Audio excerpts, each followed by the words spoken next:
surprise. But not all of the money goes to crime and bribes and shady stuff. For example, Freeway Rick Ross owned a lot of real estate. Crack houses, cook houses, places he stored his money.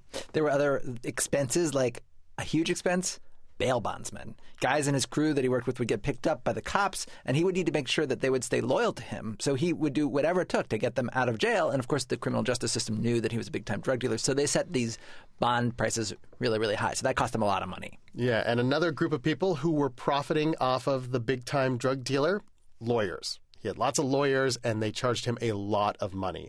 And they came into play when he would have these interesting disputes with the cops. What happened is they had raided a couple places, and there were large amounts of money and no drugs. And they would confiscate the money, and then we would go to court, and the lawyers would get the money back.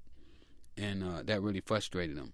Wait, so they would raid one of your houses. There would be a whole bunch of money there, but there wouldn't be any drugs. Right. So you would actually go and say, I'm an honest businessman, that was my money, they have no right to take my money. Absolutely.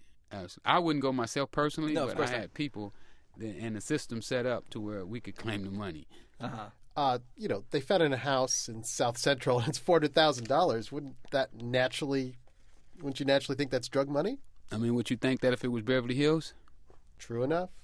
Then even if you think that, you have to prove it. In court, it's not what you think, it's what you can prove. Right. And they couldn't prove that it was drug money, so you got it back. Absolutely. And they got frustrated with that. So what they started doing is when they come into the house, they would bring their own drugs, and then they would plant drugs, and that makes it tougher for you to come to court and say, Your Honor, I had $400,000 in here, and it's missing. Because now it was 2 keys in there, too. So now you got to tell the judge, Your Honor, the keys ain't mine, but the money is.